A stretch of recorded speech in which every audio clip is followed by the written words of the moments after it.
ഇനി നമുക്ക് പഠിക്കാനുള്ളത് ഒന്ന് അറിഞ്ഞിരിക്കേണ്ട ഒരു ടോപ്പിക്കാണ് ബയോളജിക്കൽ മെംബ്രെയിൻസ് അല്ലെങ്കിൽ ജീവസ്തരങ്ങൾ. എന്താണെന്ന് നോക്കാം. Covered by membranes regulate the exchange of material between cells. സ്തരത്താൽ ആവരണം ചെയ്ത് കാണപ്പെടുന്ന വസ്തുക്കളെയാണ് ബയോളജിക്കൽ മെംബ്രെയിൻസ് അഥവാ ജീവസ്തരങ്ങൾ എന്ന് വിളിക്കുന്നത്. പ്രധാനപ്പെട്ട ധർമ്മം എന്തെന്നാൽ regulate the exchange of material between cells. പദാർത്ഥ സംവഹനത്തെ ഒന്നെന്ത് ചെയ്യുക, കൺട്രോൾ ചെയ്യുക, റെഗുലേറ്റ് ചെയ്യുക. അതാണ് ഇവരുടെ പ്രധാനപ്പെട്ട ധർമ്മം എന്ന് പറയുന്നത്. It is between cell organelles and cytoplasm. കോശദ്രവ്യത്തിനും കോശ അംഗങ്ങൾക്കും ഇടയിലാണ് ഇവയെ കാണാൻ കഴിയുന്നത്. ആരെയാണ്? ബയോളജിക്കൽ മെംബ്രെയിൻസിനെ. And they are selectively permeable ആണ്. എല്ലാ വസ്തുക്കളെയും അവർ കടത്തിവിടത്തില്ല. വളരെ സെലക്റ്റീവായിട്ടുള്ള വസ്തുക്കളെ മാത്രമേ എന്ത് ചെയ്യുള്ളൂ, ആ ഒരു മെംബ്രെയിനിലൂടെ കടത്തിവിടുള്ളൂ. സെലക്റ്റീവ്ലി പെർമിയബിൾ എന്ന് വെച്ചാൽ വർണ്ണധാര്യ സ്ഥലങ്ങൾ എന്നാണ് കൃത്യമായിട്ടുള്ള Malayalam word. Okay, biological membranes വളരെ സിമ്പിളായിട്ട് വേറൊന്നുമില്ല, കൃത്യമായിട്ട് പദാർത്ഥ സംവഹനത്തെ റെഗുലേറ്റ് ചെയ്യുന്ന, കൺട്രോൾ ചെയ്യുന്ന, നിയന്ത്രിക്കുന്ന ഒരാളാണ് ആരെന്ന് പറയുന്നത്? ബയോളജിക്കൽ മെംബ്രെയിൻ അഥവാ ജീവസ്തരങ്ങൾ എന്ന് പറയുന്നത്. ഓക്കെ അല്ലേ? ക്ലോറോപ്ലാസ്റ്റിനെയും ക്രോമോപ്ലാസ്റ്റിനെയും ല്യൂക്കോപ്ലാസ്റ്റിനെയും പറ്റി വളരെ വിശദമായി തന്നെ പഠിച്ചാലോ. ഫസ്റ്റ് വൺ ഈസ് ക്ലോറോപ്ലാസ്റ്റ് അഥവാ ഹരിതകണം. പ്രധാനപ്പെട്ട ധർമ്മം എന്ന് പറയുന്നത് എന്താണ്? ഫോട്ടോസിന്തസിസ് ആണ്, പ്രകാശ സംശ്ലേഷണം. ഹരിതകണത്തിന്റെ പ്രധാനപ്പെട്ട ഫംഗ്ഷൻ എന്ന് പറയുന്നത് പ്രകാശ സംശ്ലേഷണം അഥവാ ഫോട്ടോസിന്തസിസ് ആണ്. ഓൾറെഡി നമ്മൾ ഡിസ്കസ് ചെയ്തിട്ടുള്ള കാര്യമാണ്. ഓക്കെ, മാത്രമല്ല ചെടികളിൽ പച്ച നിറം നൽകാൻ സഹായിക്കുന്നത് ആരാണ്? ക്ലോറോപ്ലാസ്റ്റ് ആണ്. Impart green colour to the plants. ആരാണ്? ക്ലോറോപ്ലാസ്റ്റ് ആണ് അതിനെ സഹായിക്കുന്നത്. Next one is chromoplast. എന്താണ് ക്രോമോപ്ലാസ്റ്റ് അഥവാ വർണ്ണകണത്തിന്റെ പ്രത്യേകതകൾ? Impart colour to flower and fruits. പൂക്കൾക്കും പഴങ്ങൾക്കും നിറങ്ങളെ നൽകലാണ് പ്രധാനപ്പെട്ട ക്രോമോപ്ലാസ്റ്റിന്റെ ധർമ്മം എന്ന് പറയുന്നത്. പ്രധാനമായും അതിനു വേണ്ടിയിട്ട് അവരിൽ ഒരുപാട് പിഗ്മെന്റ്സ് കാണാൻ കഴിയും. First one is xanthophyll. ചെടികളിൽ യെല്ലോ നിറം നൽകാനായിട്ട്, മഞ്ഞ നിറം നൽകാനായിട്ട് പ്രധാനമായിട്ടും ഉപയോഗിക്കുന്ന പിഗ്മെന്റ് ആണ് സാന്തോഫിൽ എന്ന് പറയുന്നത്. എന്നാൽ സെക്കൻഡ് പിഗ്മെന്റ് ഈസ് കെരോട്ടിൻ. ചെടികളിൽ യെല്ലോയിഷ് ഓറഞ്ച് നിറം നൽകാനാണ് പ്രധാനമായിട്ടും എന്തുപയോഗിക്കുന്നത്? കെരോട്ടിൻ പിഗ്മെന്റ് ഉപയോഗിക്കുന്നത്. And third one is anthocyanin. ചെടികളിൽ റെഡ് അല്ലെങ്കിൽ പർപ്പിൾ നിറങ്ങളെ നൽകാനായിട്ട് ഉപയോഗിക്കുന്ന പിഗ്മെന്റ് ആണ് ആരെന്ന് പറയുന്നത്? ആന്തോസയാനിൻ എന്ന് പറയുന്നത്. ഇവർ മൂന്ന് പേരും ക്രോമോപ്ലാസ്റ്റിലാണ് വരുന്നത്, അതായത് വർണ്ണകണത്തിലാണ് ഉൾപ്പെടുന്നത്. Okay, next one is leucoplast. എന്താണെന്ന് നോക്കാം. Plastids having no specific colour. പ്രത്യേകിച്ച് നിറങ്ങളൊന്നും ഇല്ലാത്ത കണമാണ് എന്തെന്ന് പറയുന്നത്? ശ്വേതകണം അഥവാ ല്യൂക്കോപ്ലാസ്റ്റ് എന്ന് പറയുന്നത്. Seen in cells where food materials are stored. ഇവരെ എവിടെയാണ് കാണാൻ കഴിയുന്നത്? ഭക്ഷണം സ്റ്റോർ ചെയ്തിരിക്കുന്ന സ്ഥലത്ത്, ഭക്ഷണത്തെ സൂക്ഷിച്ചു വെച്ചിരിക്കുന്ന സ്ഥലത്താണ് ഇങ്ങനെയുള്ള സെൽസ് അഥവാ ല്യൂക്കോപ്ലാസ്റ്റ് ശ്വേതകണത്തെ കാണാൻ കഴിയുന്നത്. മനസ്സിലായെന്ന് വിശ്വസിക്കുന്നു. പഴങ്ങൾ പാകമാകുമ്പോൾ അവിടെ ഉണ്ടാകുന്ന മാറ്റം എന്താണെന്ന് നോക്കാം. When fruits ripen, chloroplast changes to chromoplast. പഴങ്ങൾ പാകമാകുമ്പോൾ ഹരിതകണം വർണ്ണകണമായിട്ട് മാറുന്നു. എന്താണ് ഹരിതകണം? ക്ലോറോപ്ലാസ്റ്റ് നമ്മൾ ഓൾറെഡി പഠിച്ചു, പച്ച നിറത്തിലാണ് കാണാൻ കഴിയുന്നത്. അവ എന്തായിട്ട് മാറുന്നു? ഏതാണോ ആ പഴത്തിന് വേണ്ട നിറം അതായിട്ട് എന്ത് ചെയ്യുന്നു? ചേഞ്ച് ചെയ്യുന്നു. അതിന് സഹായിക്കുന്നത് ആരാണ്? ക്രോമോപ്ലാസ്റ്റ് ആണ്. ഓക്കെ, അവിടെ വേറെ ഒരു മാറ്റം കൂടി നടക്കുന്നുണ്ട്. Starch is converted to sugar. അന്നജം പഞ്ചസാരയായിട്ട് എന്ത് ചെയ്യുന്നു? ചേഞ്ച് ചെയ്യുന്നു, മാറുന്നു. ഇതാണ് നടക്കുന്ന രണ്ടാമത്തെ ചേഞ്ച് എന്ന് പറയുന്നത്. അതുകൊണ്ടാണ് fruits have different colours and taste. ചെടികൾക്ക് അല്ലെങ്കിൽ പഴങ്ങൾക്ക് വ്യത്യസ്ത നിറവും പ്രത്യേക രുചിയും വരാൻ കാരണം. ടെക്സ്റ്റിലെ ഇൻഡിക്കേറ്റേഴ്സിലേക്ക് കടന്നാലോ. First question, plastids in the plant cell. സസ്യകോശത്തിലെ ജൈവകണങ്ങൾ ഓൾറെഡി നമ്മൾ ഡിസ്കസ് ചെയ്തിട്ടുണ്ട്. എന്താണ്? ചെടികളിൽ മാത്രമേ എന്ത് കാണാൻ കഴിയുള്ളൂ? പ്ലാസ്റ്റിഡ്സ് അഥവാ ജൈവകണങ്ങൾ കാണാൻ കഴിയുള്ളൂ. പ്രധാനമായിട്ടും 3 തരത്തിലാണ് പ്ലാസ്റ്റിഡ്സ് ഉള്ളത്. ഫസ്റ്റ് വൺ ഈസ് ക്ലോറോപ്ലാസ്റ്റ് അഥവാ ഹരിതകണം. സെക്കൻഡ് വൺ ഈസ് ക്രോമോപ്ലാസ്റ്റ് അഥവാ വർണ്ണകണം. And third one is leucoplast അഥവാ ശ്വേതകണം. ഓൾറെഡി നമ്മൾ ഡിസ്കസ് ചെയ്തിട്ടുള്ള കാര്യമാണ്. Second question, pigments in the chromoplast. ക്രോമോപ്ലാസ്റ്റിനുള്ളിലെ, അതായത് വർണ്ണകണത്തിനുള്ളിലെ പിഗ്മെന്റ്സ് ഏതൊക്കെയെന്നാണ് പഠിക്കുന്നത്.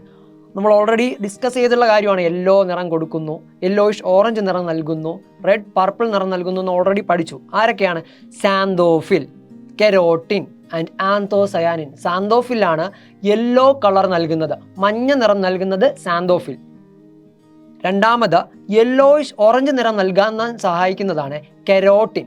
ആൻഡ് തേർഡ് വൺ എന്ത് നിറം? റെഡ് ആൻഡ് പർപ്പിൾ നിറം നൽകുന്ന സഹായിക്കുന്നതാണ് ആന്തോസയാനിൻ എന്ന് പറയുന്ന പിഗ്മെന്റ്സ്. അപ്പോൾ വർണ്ണകണത്തിനുള്ളിലെ പ്രധാനപ്പെട്ട 3 പിഗ്മെന്റ്സ് ആണ് നമ്മളിപ്പോൾ ഡിസ്കസ് ചെയ്തത്. Next question, chromoplast and sunlight. സൂര്യപ്രകാശവും വർണ്ണകണവും. Chloroplast perform photosynthesis in the presence of sunlight. സൂര്യപ്രകാശത്തിന്റെ സാന്നിധ്യത്തിൽ ആര്? ക്ലോറോപ്ലാസ്റ്റ് ഫോട്ടോസിന്തസിസ് നടത്തുന്നു. ഹരിതകണം പ്രകാശ സംശ്ലേഷണം നടത്തുന്നു. ആരുടെ സാന്നിധ്യത്തിൽ? സൂര്യപ്രകാശത്തിന്റെ സാന്നിധ്യത്തിൽ. എന്നാൽ പഴങ്ങൾ പാകമാകുമ്പോൾ as the fruits ripen the chloroplast in them changes chromoplast. അതിനകത്തുള്ള ക്ലോറോപ്ലാസ്റ്റുകൾ പഴങ്ങൾ പാകമാകുമ്പോൾ ക്രോമോപ്ലാസ്റ്റ് ആയിട്ട് ചേഞ്ച് ചെയ്യുന്നു. അതായത് ഹരിതകണം വർണ്ണകണമായിട്ട് എന്ത് ചെയ്യുന്നു? മാറ്റം വരുത്തുന്നു. Next question, change of colour and taste in fruits. എന്തുകൊണ്ടാണ് പഴങ്ങളിൽ പൂക്കളിൽ വ്യത്യസ്ത നിറവും വ്യത്യസ്ത രുചിയും വരുന്നത്? നമ്മൾ ഓൾറെഡി ഡിസ്കസ് ചെയ്തു. പഴങ്ങൾ പഴുക്കുമ്പോൾ ക്ലോറോപ്ലാസ്റ്റ് ക്രോമോപ്ലാസ്റ്റ് ആയിട്ട് ചേഞ്ച് ചെയ്യുന്നു. അതിലൂടെ വർണ്ണങ്ങൾ വ്യത്യസ്തമാകുന്നു. പച്ച നിറത്തിലുള്ളത് എന്തായിട്ട് മാറുന്നു? വേണ്ട നിറം മഞ്ഞ ആയിക്കോട്ടെ, യെല്ലോയിഷ് ഓറഞ്ച് ആയിക്കോട്ടെ, റെഡ് പർപ്പിൾ, അങ്ങനെ വ്യത്യസ്ത നിറമാവാം. ആൻഡ് ആൾസോ അവിടെ വേറൊരു ചേഞ്ച് കൂടെ നടക്കുന്നുണ്ട്, വളരെ പ്രധാനം. അതാണ് ടേസ്റ്റിനെ സംബന്ധിക്കുന്ന കാര്യം. എന്ത്? Starch is changed into sugar. അന്നജം പഞ്ചസാരയായിട്ടും ചേഞ്ച് ചെയ്യുന്നുണ്ട്. അതാണ് പഴങ്ങൾക്ക് വ്യത്യസ്തമായ ടേസ്റ്റ് വരാൻ കാരണം. പച്ച മാങ്ങ കഴിക്കുന്നത് പോലെയാണോ പഴുത്ത മാങ്ങ കഴിക്കുന്നത്? എന്താണ് അവിടെ സഹായിക്കുന്നത്? പ്ലാസ്റ്റിഡ്സ് ആണ്. ക്ലോറോപ്ലാസ്റ്റ് ക്രോമോപ്ലാസ്റ്റ് ആയിട്ട് ചേഞ്ച് ചെയ്യുകയാണ് നടക്കുന്നത്. ഓക്കെ അല്ലേ? ചാപ്റ്ററിൻ്റെ ഏറ്റവും ലാസ്റ്റ് ടോപ്പിക്കിലേക്ക് കടക്കാം. ആനിമൽ സെൽ, ജന്തുകോശം. ഈ ഒരു ടോപ്പിക്കിൽ ആനിമൽ സെല്ലിൽ മാത്രമായി കാണാൻ കഴിയുന്ന പ്രധാനപ്പെട്ട 2 സെൽ ഓർഗനൽസിനെ പറ്റിയാണ്, കോശാംഗങ്ങളെ പറ്റിയാണ് നമ്മൾ പഠിക്കുന്നത്. ഏറ്റവും പ്രധാനമായിട്ടുള്ള ഒന്നാണ് സെൻട്രോസോം എന്ന് പറയുന്നത്. ആനിമൽ സെല്ലിൽ മാത്രം കാണാൻ കഴിയുന്ന, ജന്തുകോശത്തിൽ മാത്രം കാണാൻ കഴിയുന്ന ഒരു പ്രധാനപ്പെട്ട കോശാംഗമാണ് സെൻട്രോസോം എന്ന് പറയുന്നത്. ഓക്കെ, ഇവരുടെ പ്രധാനപ്പെട്ട function, centriole plays a major role in cell division seen in the centrosome. സെൻട്രോസോമിൽ കാണപ്പെടുന്ന സെൻട്രിയോൾ എന്തിനു സഹായിക്കുന്നു? കോശ വിഭജനത്തിന് സഹായിക്കുന്നു, സെൽ ഡിവിഷന് സഹായിക്കുന്നു. അതാണ് അതിൻ്റെ പ്രധാനപ്പെട്ട ധർമ്മം എന്ന് പറയുന്നത്. Okay, second one is lysosome. ഇതും എവിടെ കാണാൻ കഴിയുന്ന? ആനിമൽ സെല്ലിൽ മാത്രം കാണാൻ കഴിയുന്ന ഒരു സെൽ ഓർഗനലാണ്. ഓക്കെ, ഇവരുടെ പ്രധാനപ്പെട്ട ഫംഗ്ഷൻ എന്തെന്നാൽ കണ്ടെയ്ൻസ് ഡൈജസ്റ്റീവ് എൻസൈം. ദഹനരസങ്ങൾ കാണാൻ കഴിയും. ആരിൽ? ലൈസോസോമിൽ. എന്തിനു വേണ്ടിയിട്ടുള്ള ദഹനരസങ്ങൾ? Required for the destruction of foreign particles entering the cell. കോശത്തിലേക്ക് പ്രവേശിക്കുന്ന അന്യവസ്തുക്കളെ നശിപ്പിക്കുവാനായിട്ടുള്ള ദഹനരസങ്ങൾ ആരിൽ കാണാൻ കഴിയും? ലൈസോസോമിൽ കാണാൻ കഴിയും. പ്രൊട്ടക്ഷനാണ് ഇവിടെ പ്രധാനപ്പെട്ട പണി. ഓക്കെ, ഇതോടുകൂടി ഈ ഒരു ചാപ്റ്റർ അവസാനിച്ചിരിക്കുന്നു. First question, compare the plant cell and the animal cell and complete the illustration given below. ജന്തുകോശത്തെയും സസ്യകോശത്തെയും വിലയിരുത്തി താഴെ തന്നിരിക്കുന്ന പട്ടിക പൂർത്തിയാക്കാനാണ് പറയുന്നത്. സിംപിളി പറഞ്ഞാൽ സെൽ ഓർഗനൽസിനെ പറ്റിയാണ് ഇവിടെ ചോദിച്ചിരിക്കുന്നത്. അതായത് ആനിമൽ സെല്ലിൽ മാത്രമായി കാണപ്പെടുന്ന സെൽ ഓർഗനൽസും പ്ലാന്റ് സെല്ലിൽ മാത്രമായി കാണപ്പെടുന്ന സെൽ ഓർഗനൽസും ഇവയിൽ കോമൺ ആയി കാണപ്പെടുന്ന സെൽ ഓർഗനൽസും. അതാണ് നമ്മളിവിടെ നോക്കേണ്ടത്. ഓൾറെഡി നമ്മൾ പഠിച്ചിട്ടുള്ള കാര്യമാണ്. ആനിമൽ സെല്ലിൽ മാത്രമായി കാണപ്പെടുന്ന 2 സെൽ ഓർഗനൽസ് ആണ് അവസാനം പഠിച്ചു നിർത്തിയ സെൻട്രോസോം ആൻഡ് ലൈസോസോം. എന്നാൽ ഓൾറെഡി നമ്മൾ നേരത്തെ ഡിസ്കസ് ചെയ്തിട്ടുണ്ട്, പ്ലാന്റ് സെല്ലിൽ മാത്രമായി കാണാൻ കഴിയുന്ന പ്രധാനപ്പെട്ട 3 സെൽ ഓർഗനൽസ് ആണ്. First one is cell wall. Cell വാളിനെ പറ്റി കൂടുതലായി ഡിസ്കസ് ചെയ്തിട്ടില്ല. സെൽ വാൾ പ്ലാന്റ് സെല്ലിൽ മാത്രമായി കാണാൻ കഴിയുന്ന ഒന്നാണ്. Second one vacuole. നമ്മൾ വളരെ കാര്യമായിട്ട് തന്നെ പഠിച്ചിട്ടുണ്ട്. ഫേനം എന്ന് പഠിച്ചിട്ടുള്ള കാര്യമാണ് vacuole. And third one is എന്താണ്? ക്ലോറോപ്ലാസ്റ്റ്. ഹരിത കണം എന്ന് പറയുന്ന സാധനവും ആരിൽ മാത്രമേ കാണാൻ കഴിയുള്ളൂ? പ്ലാന്റ് സെല്ലിൽ മാത്രമേ കാണാൻ കഴിയൂ. എന്നാൽ nucleus, cell membrane, mitochondria, Golgi complex, endoplasmic reticulum, ribosome, cytoplasm എന്നിവ പ്ലാന്റ് സെല്ലിലും ആനിമൽ സെല്ലിലും കാണാൻ കഴിയുന്ന കോശാംഗങ്ങളാണ്. അടുത്ത ക്വസ്റ്റ്യനിലേക്ക് കടക്കാം.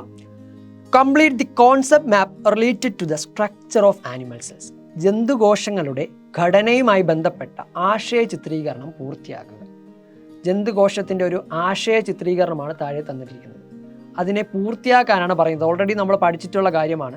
ജന്തുകോശത്തിനെ അവർ പ്രധാനമായിട്ടും അതിൻ്റെ ഉള്ളിലുള്ള കാര്യങ്ങളെ വെച്ചുകൊണ്ട് രണ്ടായിട്ട് തിരിച്ചിട്ടുണ്ട്. ഒന്ന് പ്ലാസ്മ മെംബ്രെയിൻ എന്നും മറ്റൊന്ന് പ്രോട്ടോപ്ലാസം എന്നും. പ്ലാസ്മ മെംബ്രെയിന് പ്രത്യേകിച്ച് ഫർദർ ഡിവിഷൻസ് ഒന്നുമില്ല. എന്നാൽ പ്രോട്ടോപ്ലാസത്തിനെ വീണ്ടും രണ്ടായിട്ട് തരംതിരിച്ചിട്ടുണ്ട്. അതിനുള്ളിലുള്ളവയെ ഉൾപ്പെടുത്തി രണ്ടായിട്ട് തിരിച്ചിട്ടുണ്ട്. ഒന്ന് സൈറ്റോപ്ലാസം അഥവാ കോശദ്രവ്യം എന്നും മറ്റൊന്ന് എന്താണ് ന്യൂക്ലിയസ് അഥവാ കോശമർമ്മവുമാണ്. സെക്കൻഡ് കോളത്തിൽ കോശമർമ്മമാണ് വരേണ്ടത്. ഓക്കെ, സൈറ്റോപ്ലാസത്തിനെ നമുക്ക് ആദ്യം നോക്കാം. സൈറ്റോപ്ലാസത്തിൻ്റെ താഴെ വരുന്നത് പ്രധാനമായിട്ടും കോശ അംഗങ്ങളാണ് അഥവാ സെൽ ഓർഗനലാണ്. ഇവിടെ വരുന്നത് സെൽ ഓർഗനൽസ് ആണ്. സെൽ ഓർഗനൽസ് ആണ് ഈ ഒരു ഭാഗത്ത് വരുന്നത്.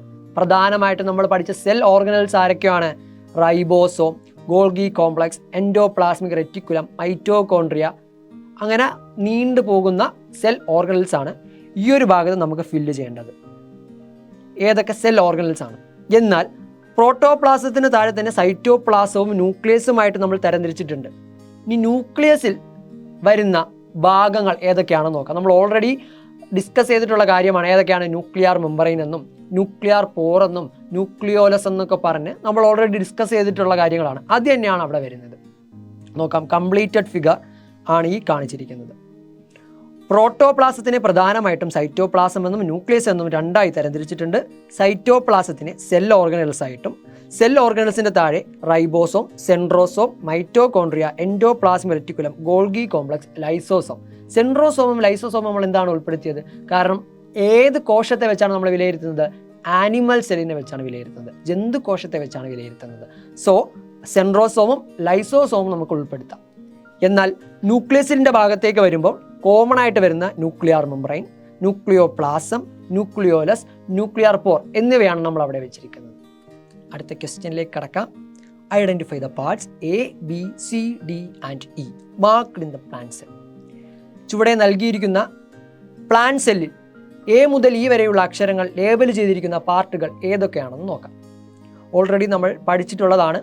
എ എന്ന് പറയുന്നത് ക്ലോറോപ്ലാസ്റ്റിനെയാണ് റെപ്രസെൻ്റ് ചെയ്യുന്നത്. ബി മൈറ്റോകോൺട്രിയ, സി എന്ന് പറയുന്നത് റൈബോസോം, ഡി വാക്യൂൾ ഓഫ് ഫാനം ആൻഡ് ഇ എന്ന് പറയുന്നത് nucleus, regulatory centre of cell എന്നറിയപ്പെടുന്ന ന്യൂക്ലിയസ്. ഇതുമായി ബന്ധപ്പെട്ടിരുന്ന first question, write the function of the parts denoted by the letters given below. താഴെ നൽകിയിരിക്കുന്ന അക്ഷരങ്ങൾ സൂചിപ്പിക്കുന്ന ഭാഗങ്ങളുടെ ധർമ്മം എഴുതുക. നോക്കാം, താഴെ നൽകിയിരിക്കുന്ന അക്ഷരങ്ങൾ ഏതൊക്കെയാണ്? A, B and C. നമ്മൾ ഓൾറെഡി പറഞ്ഞതാണ്. എ കൊണ്ട് ഇവിടെ ഉദ്ദേശിക്കുന്നത് ക്ലോറോപ്ലാസ്റ്റിനെയാണ്. ക്ലോറോപ്ലാസ്റ്റിൻ്റെ പ്രധാനപ്പെട്ട ഫംഗ്ഷൻ, ധർമ്മം എന്ന് പറയുന്നത് ഫോട്ടോസിന്തസിസ് അഥവാ പ്രകാശ സംശ്ലേഷണമാണ്. ചെടികൾക്ക് വേണ്ട ഫുഡിനെ തയ്യാറാക്കുന്നത് ആരാണ്? ഏത് പ്രോസസ്സിലൂടെയാണ്? ഫോട്ടോസിന്തസിസ് വഴിയാണ്. സെക്കൻഡ് വൺ ബി ആണ്, mitochondria. Power house of the cell എന്നറിയപ്പെടുന്ന, എനർജി പ്രൊഡക്ഷന് എല്ലാം ചുക്കാൻ പിടിക്കുന്ന കോശത്തിൻ്റെ ഭാഗമാണ് മൈറ്റോകോൺട്രിയ എന്ന് പറയുന്നത്. മൈറ്റോകോൺട്രിയയുടെ പ്രധാനപ്പെട്ട ധർമ്മം എന്താണ്? Production, storage and distribution of എനർജിയാണ് ആരുടെ പ്രധാനപ്പെട്ട ഫംഗ്ഷൻ? ബി എന്ന് പറയുന്ന മൈറ്റോകോൺട്രിയയുടെ ഫംഗ്ഷൻ. ആൻഡ് സി എന്ന് പറയുന്നത് ആരാണ്? റൈബോസോമാണ്. പ്രോട്ടീൻ സിന്തസിസിന് വളരെയേറെ പ്രാധാന്യം കൽപ്പിക്കുന്ന സെൽ ഓർഗനൽസ് ആണ് ആരെന്ന് പറയുന്നത്? റൈബോസോം എന്ന് പറയുന്നത്. റൈബോസോമിൻ്റെ പ്രധാനപ്പെട്ട ഫംഗ്ഷൻ പ്രോട്ടീൻ സിന്തസിസ് അഥവാ മാംസ്യത്തിൻ്റെ ഉൽപ്പാദനമാണ്. ഇതുമായി ബന്ധപ്പെട്ട് വരുന്ന ഒരു ക്വസ്റ്റ്യനും കൂടിയുണ്ട്. In which part of the cell are genes found? എവിടെയാണ്, ഏത് കോശഭാഗത്താണ് ജീനുകളെ കാണാൻ കഴിയുന്നത്? ന്യൂക്ലിയസിനുള്ളിലെ ക്രോമാറ്റിൻ റെറ്റിക്കുലത്തിൻ്റെ അകത്താണ് ആരെ കാണാൻ കഴിയുന്നത്?